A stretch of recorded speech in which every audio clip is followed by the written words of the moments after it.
Hello hijabi girls, আসসালামু আলাইকুম। আজকে আমি একটা রিকোয়েস্টের রিপ্লাই দিচ্ছি। আমার ইউটিউবে একটা কমেন্ট এসেছিল ডবল পার্টের নিকাব টিউটোরিয়াল করার জন্য নর্মাল ওড়না দিয়ে। তো সেটাই আমি ট্রাই করছি। প্রথমে এরকম ভাঁজ করে আমি নোজ নিকাবের মতো একটা নিকাব করে নিয়েছি এই হিজাবের একটা অংশ দিয়ে। এরপর সম্পূর্ণ যে লম্বা অংশটা রয়ে গিয়েছিল এটাকে এইরকমভাবে আমি মাথার উপরে উঠিয়ে নিচ্ছি এবং একটা ভাঁজ করে কপালের উপর বসিয়ে দিলাম।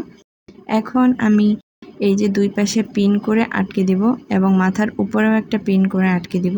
প্রথমে দুই পাশে পিন করার মতো ধরে দেখছিলাম যে কেমন হয়, কিন্তু এখন আমি এই যে মাথার উপরে একটা পিন দিয়ে ভালোভাবে আটকে দিচ্ছি। এই কমেন্টটা আমার অনেকদিন আগে থেকে আসছিল, তবে আমার সময় ছিল না বলে ভিডিও করতে পারিনি। অনেকদিন আগের কমেন্ট কিন্তু এগুলো। তো এরপর আমি কাঁধে হিজাবটাকে ভালোভাবে পিন করে দিয়েছি।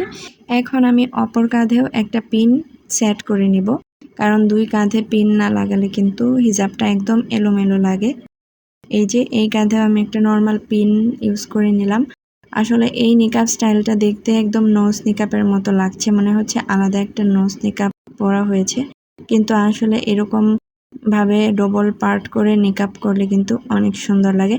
এখন আমি একটা সাইড ব্রুচ পরে নিচ্ছি নিকাবের এই যে এইখানটায়।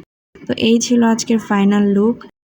আপনাদের কার কার কাছে আমার এই ভিডিওটি ভালো লেগেছে আপনারা অবশ্যই লাইক করে যাবেন এবং আপনাদের মেয়ে ফ্রেন্ডদেরকে আপনারা শেয়ার দিতে পারেন, তারা যেন এরকম হিজাব বা নিকাব স্টাইল করতে পারে। আর কেমন হিজাব টিউটোরিয়াল আপনাদের চাই কমেন্ট করতে পারেন, আমি সবার কমেন্টের রিপ্লাই দিয়ে দিব ইনশাল্লাহ। তো এখন একটু পোজ নিচ্ছিলাম, এরপরে আমি একটা চশমার সাথে এই নিকাবটা পরে দেখছি কেমন লাগে। এই যে আমার চশমা ছিল একটা সাদা গ্লাসের, তো সেটাকে পরে নিলাম। এই চশমার সাথেও কিন্তু অনেক সুন্দর লাগছিল।